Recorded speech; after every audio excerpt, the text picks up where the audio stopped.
Vitamin A की कमी से कौन सा रोग होता है? तो विटामिन ए की कमी से होता है नाइट ब्लाइंडनेस, जिसे हिंदी में रतौंधी कहा जाता है। तो विटामिन ए आँखों की रोशनी के लिए काफ़ी ज़रूरी होती है। इसकी कमी से रात को देखने में दिक्कत यानी कि नाइट ब्लाइंडनेस रोग होता है।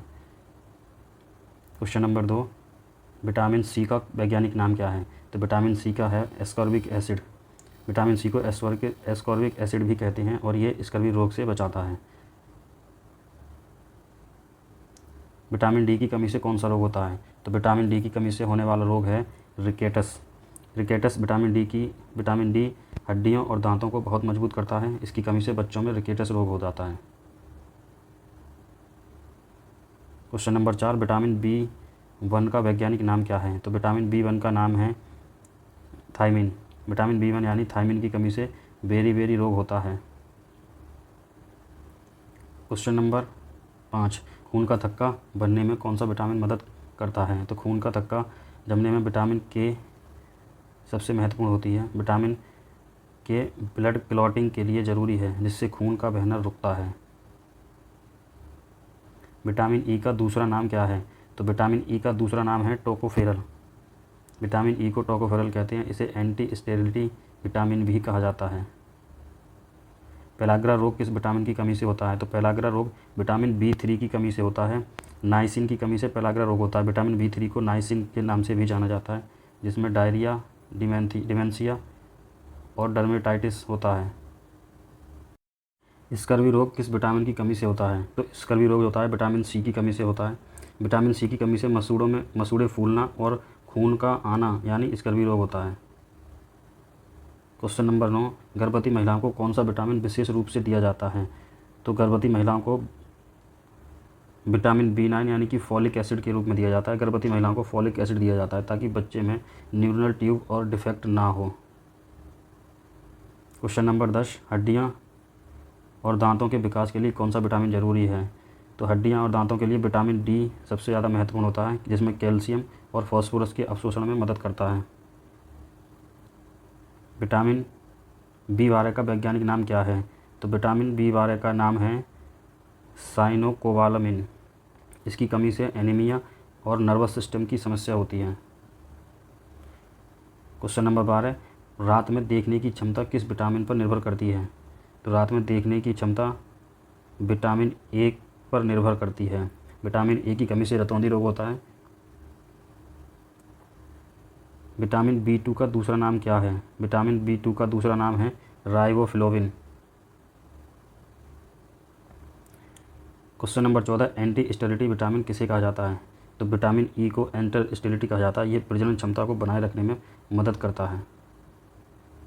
क्वेश्चन नंबर 15, खून की कमी यानी कि एनीमिया से बचाने वाला विटामिन कौन सा है? तो खून की कमी यानी कि एनीमिया से बचाने वाला विटामिन B12 होता है। ये रेड ब्लड सेल्स बनाने में मदद करती है। विटामिन एच किस नाम से जाना जाता है? तो विटामिन एच को बायोटीन के नाम से जाना जाता है। ये बाल और त्वचा के लिए आवश्यक विटामिन है। विटामिन B9 का दूसरा नाम क्या है? तो विटामिन B9 का दूसरा नाम है फॉलिक एसिड। ये DNA संश्लेषण और गर्भावस्था में महत्वपूर्ण होता है। दूध में मुख्य रूप से कौन सा विटामिन पाया जाता है? तो दूध में मुख्य रूप से विटामिन B2 पाया जाता है। दूध में राइबोफ्लाविन का अच्छा स्रोत होता है। विटामिन सी का मुख्य स्रोत कौन सा है? तो विटामिन सी का मुख्य स्रोत है खट्टे फल होते हैं, जैसे संतरा, नींबू और आंवला इसके अच्छे स्रोत हैं। सूरज की रोशनी से कौन सा विटामिन मिलता है? तो सूरज की रोशनी से ये सबको पता होगा कि विटामिन डी मिलता है। इसे सनशाइन विटामिन भी कहा जाता है। बेरी रोग किस विटामिन की कमी से होता है? तो विटामिन B1 की कमी से बेरी रोग होता है। विटामिन के का मुख्य कार्य क्या है? तो विटामिन के का मुख्य कार्य है रक्त का थक्का जमना। विटामिन ई का मुख्य कार्य क्या है? तो विटामिन ई का मुख्य कार्य है एंटीऑक्सीडेंट, जो कि सभी विटामिन के लिए आवश्यक है। विटामिन B5 को क्या कहा जाता है? तो विटामिन B5 को पेंटोथेनिक एसिड कहा जाता है। एंटी एजिंग विटामिन किसे कहा जाता है? तो विटामिन ई को एंटी एजिंग कहा जाता है।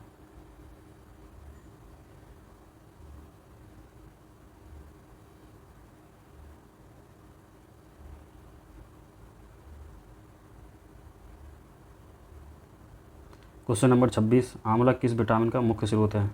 आंवला विटामिन सी का मुख्य स्रोत है।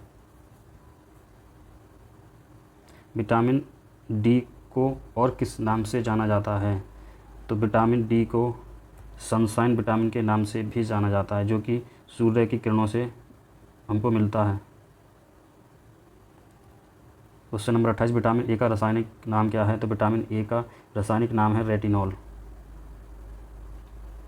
खून की कमी से बचने के लिए कौन सा विटामिन और खनिज जरूरी है? तो विटामिन B12 और आयरन खून की कमी से बचने के लिए बहुत महत्वपूर्ण है। विटामिन सी किस प्रकार का विटामिन है? तो विटामिन सी पानी में घुलने वाला विटामिन होता है। विटामिन ए किस प्रकार का विटामिन है? तो वसा में घुलनशील होता है विटामिन ए। विटामिन ए किस प्रकार का विटामिन है? विटामिन ए वसा में घुलनशील है। इसका ऑप्शन हो जाएगा बी।